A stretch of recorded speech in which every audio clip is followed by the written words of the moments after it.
sinzi nimba biri buze kunyorohera ku bantu bari bunkurikire, ariko nta kundi byagenda n'ibitari ibi narabivuze, kandi kubera Imana ntacyo byantwaye. Nirere Chantal John ryanjye yaravuze ngo inkingo ni ziza, kuko njye ntago nababwiye rumwe, bo bari biteguye rumwe, njyewe Imana imbwira ko zizaba ari nyinshi, irambwira ngo kandi ngo inkingo zigiye kuza ku kigendanye n'iyi coronavirusi, ngo byo yabifashe nka esitarasiyo, uri kumva, ngo bimeze nk'abana b'impanga. Nimba mwarankurikiye niko nabibabwiye, ari inkingo zije na microchip, ngo bimeze nk'abana b'impanga. Ndabisobanura kenshi, inkingo zije na microchip ngo bimeze nk'abana b'impanga, umwe akaba ari gatoya undi ari gakuru. Imana isobanurira neza ko urukingo ari gatoya, microchip ari we fande mukuru. Irangije irambwira ngo ibiri kwaduka byose biri kuza biri muri esitarasiyo yo gukora kwa Satani.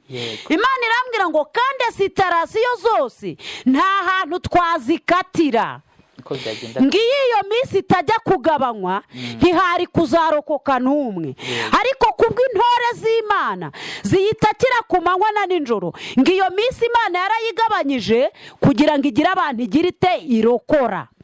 Haleluya, Yesu nashimwe cyane. Irangije irambwira ngo mbwire abantu ngo esitarasiyo zose Imana yemeye ko zizabakorerwaho. Irambwira ngo mbabwire ko ishinganishije mu ruhanga nahe no mu kiganza, kuko Imana yagaragaje icy'iburyo. Bashobora kuvuga bati muri Bibiliya handitse ko tuzabaka icy'iburyo, reka tubake icy'ibumoso noneho twice iperereza. Ariko icyitonderwa, mu nyama n'amaraso harashinganye. Nubwo bagashyira hano muri iki kiganza cy'ibumoso, urumva ikoranabuhanga ryaba ryinjiye mu nyama n'iki n'amaraso. Kandi microchip ikizatuma bayishyira mu bantu, bazaba bashaka gukontorora abantu, bazaba bashaka gukontorora isi yose. Ni ukuvuga ngo nibamara kugushyiramo ubwenge bwabo, ntabwo uzasigara ukora ibintu Imana ishaka, uzasigara ukora ibyo babwenge bw'isi bagize gute bo bashaka.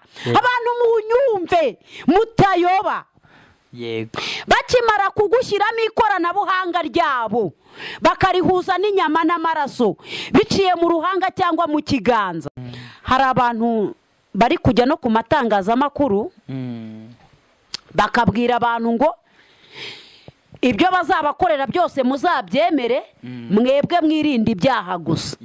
Mu gihe uzaba umaze gutanga ikiganza bakagushyiramo microchip, ntabwo uzongera kubabazwa n'icyaha ukundi, kuko umuntu ababazwa n'icyaha ubu umuntu aracumura akababara, kuko ijuru ari ryo riri kumukurikirana. Uri kunyumva? Umuntu ababazwa nuko yakoze icyaha, kuko umwuka wera ari we uri kumukontorora. Microchip rero ukimara kuyakira, ntuzaba ucyongeye gukontororwa n'ijuru ukundi, ntuzaba ucyongeye gukontororwa n'umwuka wera ukundi. Kontorori izaba isigaye niyo kugenzurwa na ba bwenge bw'isi. Nimba ba bwenge bw'isi bashaka kubutinganyi bugira 80%, barahita bifatisha rya koranabuhanga ryabo.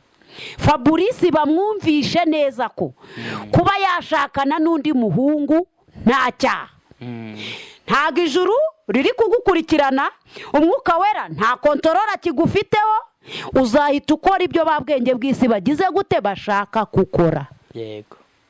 Uri kunyumva? Nimba ijuru ritemera umugabo ku mugabo, rikaba ritemera umugore ku mugore, ba bwenge bw'isi rero aho bagiye kubaganisha ako kuma nibamara kukabashyiramo, nimba bavuze ngo turavuze ngo iby'abagabo ku bagore turabihakanye, ahubwo abagabo ku bandi bagabo n'abagore ku bandi bagabo. Uzahita ubyemera kuko nibo barimo bagukontorora. Yego. Ubwonko bwawe barabufite. Umwuka wera nta kigukurikirana. Ijuru ntirikigukontorora. Yego.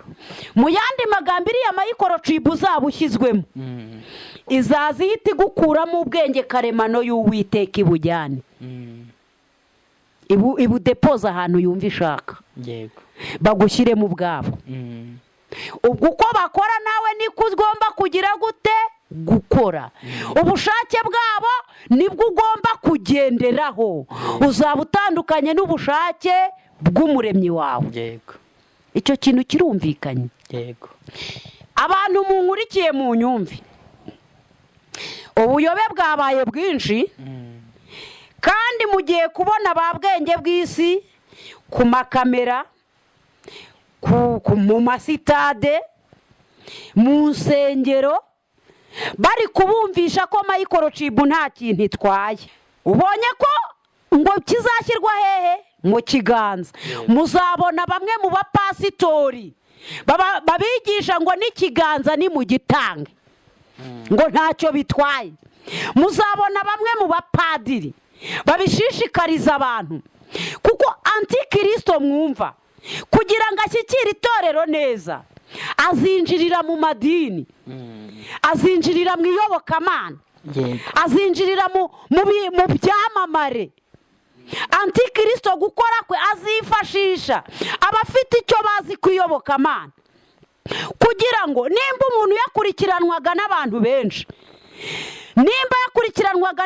benshi, icyo gihe Satani ashobora kumwifashisha ijambo rimwe gusa. Uwo muntu avuze bitewe n'uko yari ikirangirire, yigishaga abantu bagafashwa. Yenda urugero, nanjye nka Chantal reka nitangeho urugero. Nubwo bandwanya si bose, harimo n'abanyemera. Hano nahoze nkumvisa rekode y'umuntu wanyandikiye ati Chantal ndamutse ndimbutse ubugingo bwanjye Imana izabukubaza. Watubwiye ko urukingo ntacyo ruzatwara ubugingo. None abandi bahanuzi bari kutubwira ngo ijuru bayi, umuntu wakingiwe ngo ijuru bayi. Uwo muntu arambwira ati Chantal rero ubu ngubu amahirwe nsigaranye n'ay'Imana yawe yagutumye. Nimba ari shitani ubu narimbutse byarangiye, ariko icyama ikaba ari Imana yari yakuvugiyemo. Muri make rero nababwiye ko nza kubereka ubufindo buzabereka ko Uwiteka Imana abantu bikingije akibaha amahirwe yo kujya mu ijuru. Ndaza kububabwira abantu munkurikiye kuri kamera. Umuntu uzumva kubwiye ngo uzirinde icyaha microchip uyifate, uriya muntu niwe antikristo wa mbere ukomeye, kuko nyuma y'uko ufashe microchip nta nubwo uzongera kubabazwa n'icyaha ukundi. Noneho kuvuga ngo nimuyifate muzirinde ibyaha, azaba akuyobeje. Kuko nubwo uyu munsi waba wari intungane ukazemera gushyirwamo iki microchip, uzaba ubwiye Imana ngo bayi bugingo buhoraho. Nta yandi mahirwe uzahabwa. Kuko buriya bumenyi bwaba bwenge bw'isi nibumara gushyirwa mu kiganza cyangwa mu ruhanga, nta bundi bumenyi bw'umwuka buzongera kugaruka muri uwo muntu.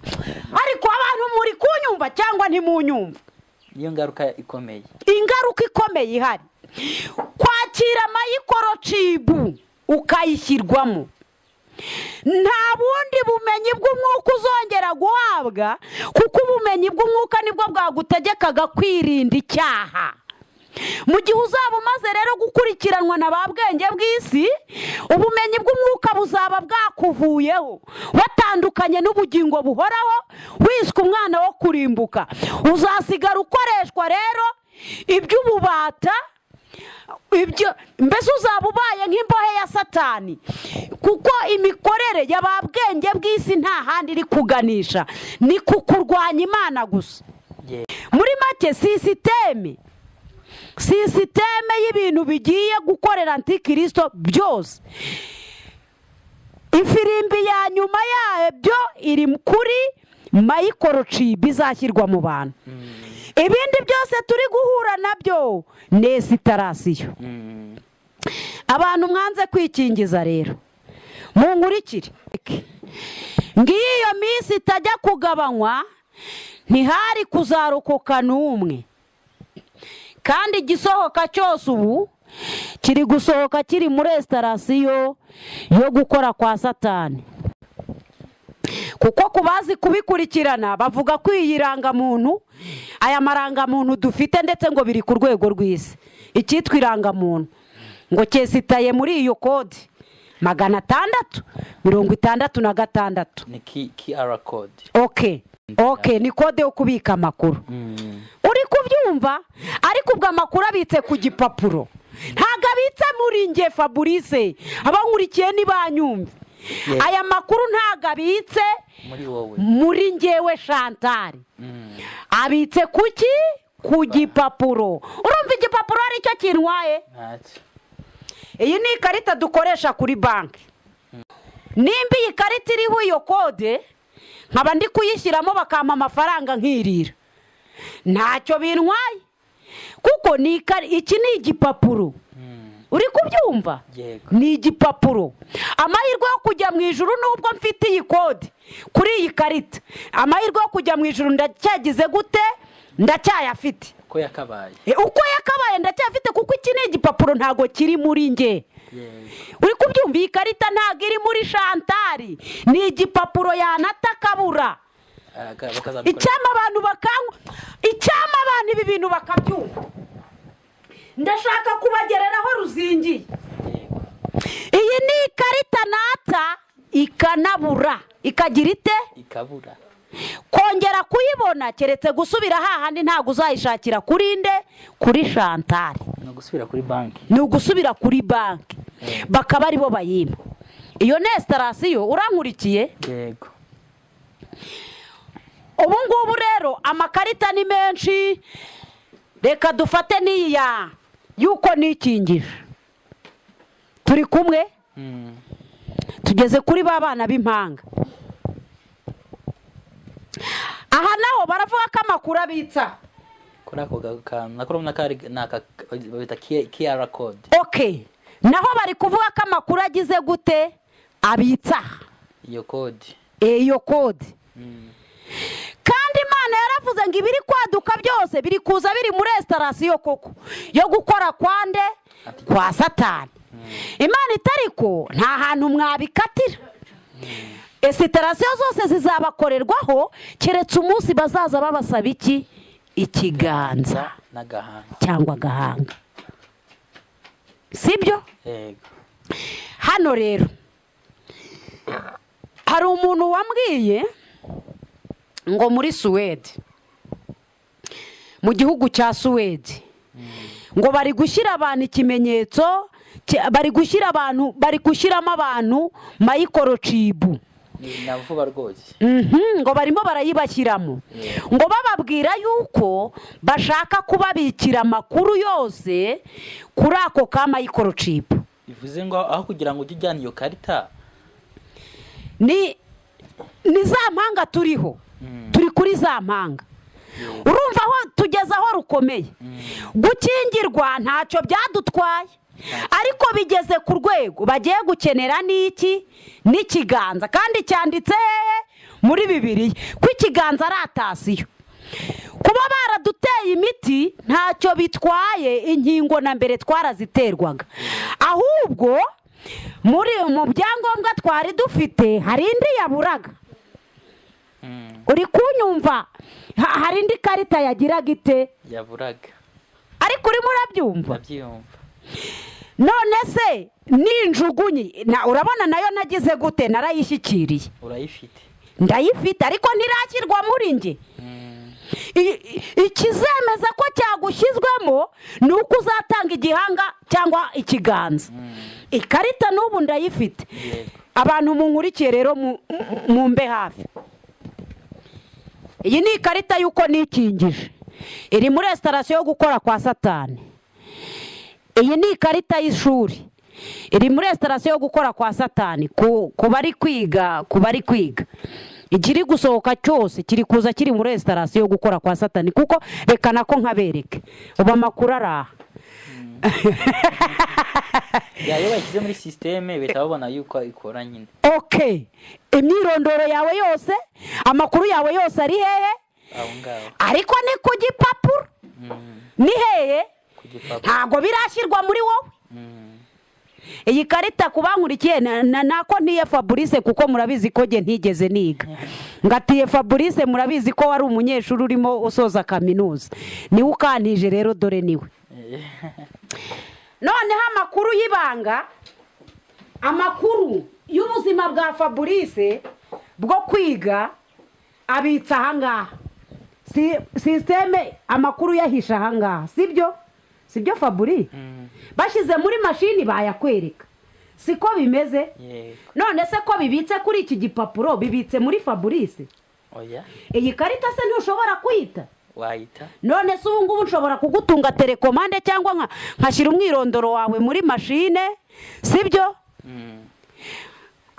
yenda ibyari biraha nkongera nkabibona uzi nka nomero yayo sibyo birashoboka. Yego ariko noneho mayikorochipu yo nuyifata ntago hazaba hagikenewe igipapuro ntago ari karita hazaba hakenewe nde Fabrice urimo urabyumva wo nuwo muntu kuko amakuru yawe yose azaba yabitswe mu mubiri wawe.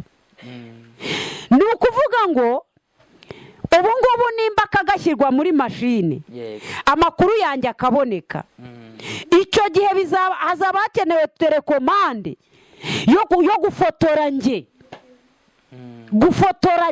niba ngo ntago amakarita azaba agikeneye nayujuje aha ndagenda byose mbyita uko nshaka irangamuntu mituweli bankurikire irangamuntu mituweli perime viza yo kubitsa cyangwa kubikuza ikarita y'uko nikingije viza yo kujya hanze parasiporo perime harya nayivuze perime nimba nanayivuze ntacyo perime ikarita y'ishuri ikarita erega ni nyinshi zikenewe ikarita y'akazi ikarita yo gufungura ibiro wenda byawe ikarita yo gufungura ibiro ikarita y'uko y'akazi ariko ikarita y'akazi buriya byose biba biriho. Yego nabyujuje hano rero ari byinshi babikurikire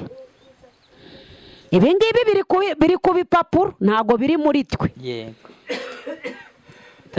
ibi mubona ahangaha biri ku kiyemwe ku bipapuro biri ku bipapuro ntago biri mu muntu kandi bimubona ahangaha ibi byose mubona ntago ari Imana uyu ntago ari umuteguro w'Imana ni umuteguro w'ababwenge.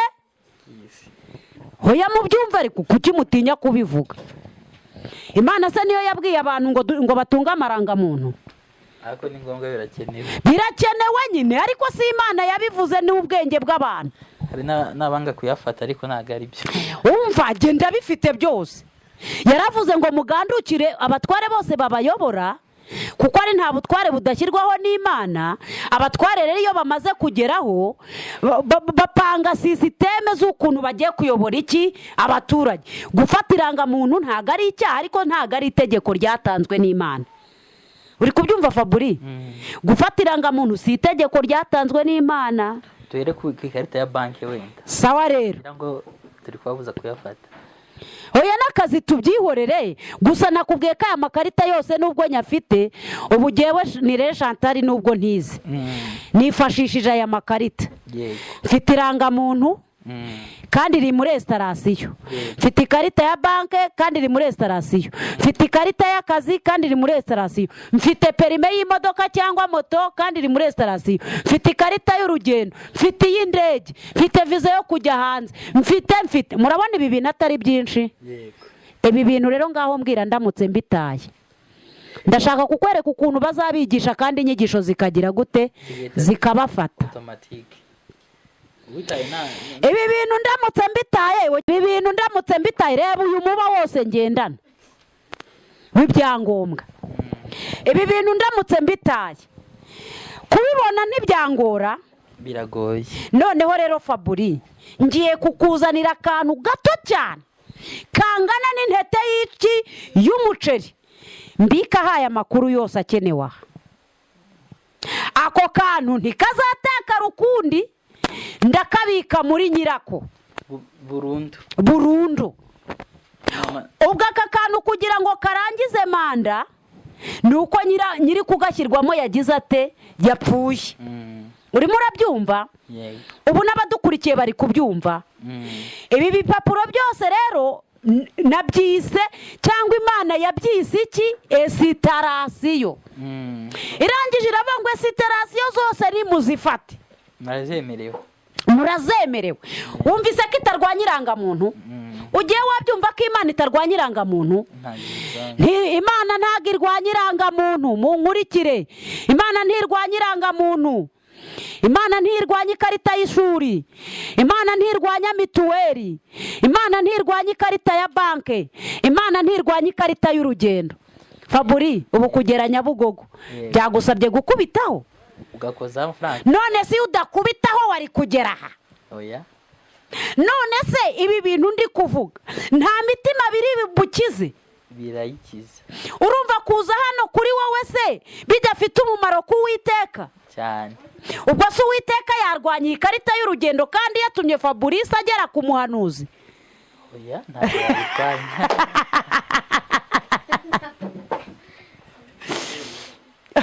Haleluya! Abantu munkurikiye, Imana ibaha umugisha mugume ku murongo. Aya makarita yose uko ari aha nta nimwe Imana irwanya. Yego. Ariko yose ari mu gukora, ari muri esitarasiyo y'ibyenda kuba. Kuko iriya mayikorochibu nibamara gufata ibi byangombwa byose biranga umuntu, hakanzurwa ko bigiye kubikwa ku kantu gato kangana n'intete y'umuceri. Ibi byose biri aha nta na kimwe kizaba kigifite iki umumaro. Ongera ubibereke abantu munkurikiye mubirebe neza. Mu gihe isi yose izaba imaze kwanzura ko ibyangombwa byose bigendanye n'ubuzima bw'umuturage utuye isi bitakigenda mu ikofe cyangwa mu mashakoshi, uko bingana byose bikaba bigiye guterurwa. Munkurikire, byose bigaterurwa uko byari binyanyagiye. Dore byari binyanyagiye, ntago byari biri ku kintu kimwe. Dore byari binyanyagiye.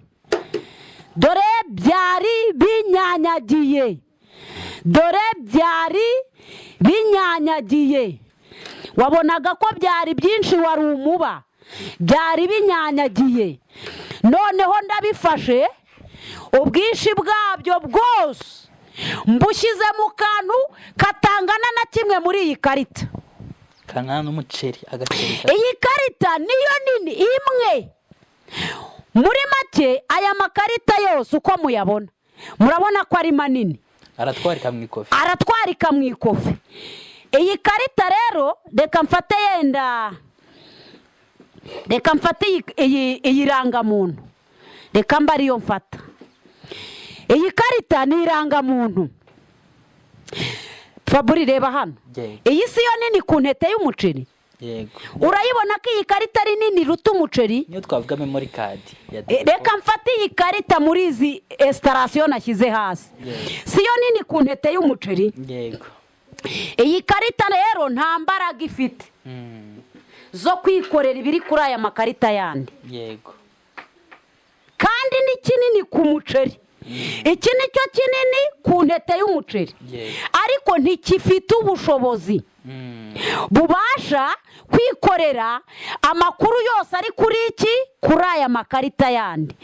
Ariko habonetse ikoranabuhanga ry'akantu gato nk'uko hano wamanyuraho gato kangana n'intete y'umuceri. Ako kantu gato kagiye gufata aya makuru yose yaraha byinjiremo mu kantu kangana n'intete y'iki y'umuceri. Ubuzima bw'umuturage utuye isi yose ubu hano ndabufite. Faburi uri kubyemera cyane? Ubuzima bw'umuturage utuye isi, haba mu gihugu cy'u Rwanda, haba muri Amerika, haba muri Mozambique, haba mu Bubiligi, ibihugu byose sinabasha kubikurikirana. Amakarita mutunze yose dore nayaberetse, nyafite hano mu kiganza. Ubuzima bw'umuturage wese ngubu Chantal arabufite. Noneho ngiye kubufata sasa, nabukikiriye bwose, ngiye kubufata mbuseseke muri microchip. Microchip rero ihise igira agaciro n'ubwo ingana n'intete y'umuceri, ihise igira agaciro karuta ibi byangombwa byose mwabonaga ahangaha. Nubwo ari akantu gato gahise kagira agaciro karuta ibi byangombwa byose mwabonaga binyanyagiye kuri aka kameza. None iyi microchip rero kugira ngo isi Satana yishyikire akoresheje ba bwenge bw'isi, ari nabo bavumbuye iri koranabuhanga, ntabwo iyi microchip igomba kubikwa muri sitoke, ntabwo igomba kubikwa muri mashini. Ibyangombwa umuntu yagendanaga ntabwo biri bwongere gusubizwa mu ikofe nk'uko nabibabwiye cyangwa mu ishakoshi. Umuntu ku giti cye agiye kubyibikamo. Faburi, bwira abantu ngo kurimbuka k'umuntu agiye kukwibikamo, kavuga. Kurimbuka k'umuntu agiye kukwibikamo we. Ayo makuru uri kuyumva cyangwa ntago uyumva? Ndi kuyumva. Kurimbuka k'umuntu agiye kukwibikamo, agendane nako, aryamane nako, asinzirane nako, abyukane nako, azindukane nako. Kurimbuka k'umuntu kuri muri microchip igiye gushyirwa mu kiganza, mu nyama n'amaraso, mu nyama n'amaraso. Kurimbuka k'umuntu agiye kukwibikamo. None se Faburi, ongera ubereke hano, ongera ubereke abantu munkurikiye. Iyi ni ikarita y'uko Nirere Chantal yikingije, vaccination card. Aha, ni ikarita.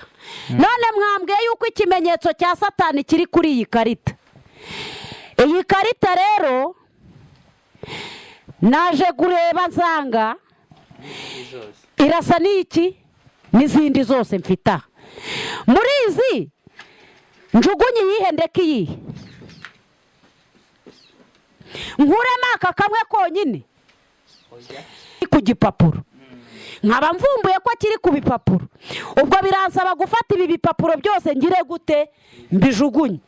Abantu muri kunkurikira rero, nimba udafite ikarita y'urukingo, fata irangamuntu ufite uyijugunye, fata ikarita y'akazi ufite uyijugunye, fata ikarita y'urugendo rw'indege cyangwa imodoka uyijugunye, fata mituweli ujugunye, fata byose ujugunye. Kuko nukuramo aka kamwe n'ubundi uraba urwishe yanka rugize gute rukiyirimo. Mu yandi magambo, abantu nimujye kwikingiza, ntacyo bitwaye. Esitarasiyo nta hantu mwazikatira. Abantu nimujye kwikingiza. Njyewe Imana yambwiye ko akarengane kazaza kandi karimo karategurwa ndetse kari hafi. Nk'uko yambwiye ngo bimeze nk'abana b'impanga, ngo ibiri kwaduka byose biri kuza bire muri restaurant yo gukora kwa Satani, bikamera nk'abana b'impanga, umwe akaba gatoya undi gakuru. Burya abana b'impanga mwitonde basa n'abavukiye icyarimwe. Faburi uri kubyumva? Basa n'abavukiye icyarimwe. Nigeze gukomoza ku muntu wambwiye ngo dore muri Suwedi ngo bari kugishyiramo abantu, anabinyoherereza kuri telefone rwose, birimo namwe mwagiye mubibona, barimo babashyiramo ibimenyetso mu kiganza. Arangije arambwira ati nikoze, ati dufite ikibazo. Abapasiteri batwigishije bari baratubwiye ko iki kimenyetso kizashyirwa mu bantu itorero ryaragiye, ko nta karengane itorero rizahura nako, ngo Yesu azaba yararijyanye. Ati none ikibazo dore muri Suwedi byatangiye, abantu bari kubashyiramo microchip ku bwinshi. Ati noneho bari kuyibashyiramo bavuga ngo rero reka bababikira amakuru y'uko bagize gute bikingije. Abankurikiye rero, ntabwo microchip izabika amakuru y'uko wikingije gusa, ahubwo n'ibi byangombwa bindi byose bisigaye yiteguye nabyo kubyakira, ikabikubikira, yamara kubyempirima muri yo, wowe bakabyesitara muri wowe. ahubwo n'ibindi byose.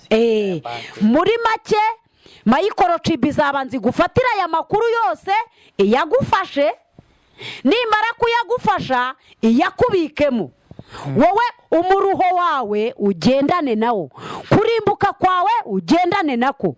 Mu yandi magambo, hehe n'ubugingo buhoraho ku muntu uzatanga ikiganza. Twabisomye muri Bibiliya.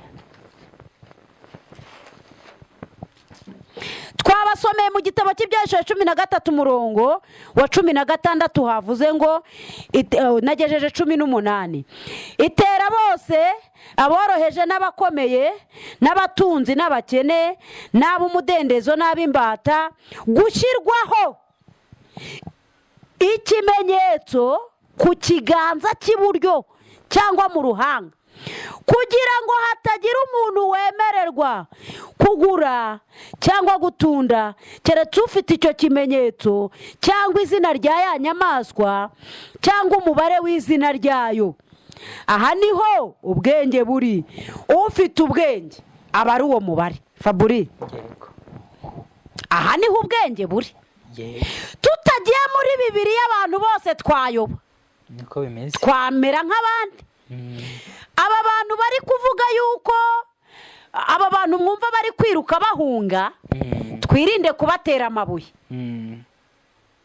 Aba bantu bari kwiruka bahunga, twirinde kubatera amabuye, kuko nimba aya magambo bayasoma bakumva n'undi uje ahanura ati bya bindi mwisomeye muri Bibiliya bije mu rukingo, kwiruka bifite ishingiro. Aba bantu bari kwiruka rero ntago turi bubatera amabuye, ahubwo genda abwira abantu bari kujya ku ma YouTube, mbere yo gutanga amakuru uyumvisha abantu, jya ubanza uyasengere cyane kandi waka Imana ikimenyetso, kugira ngo abantu mutabashyira mu karengane kataraza.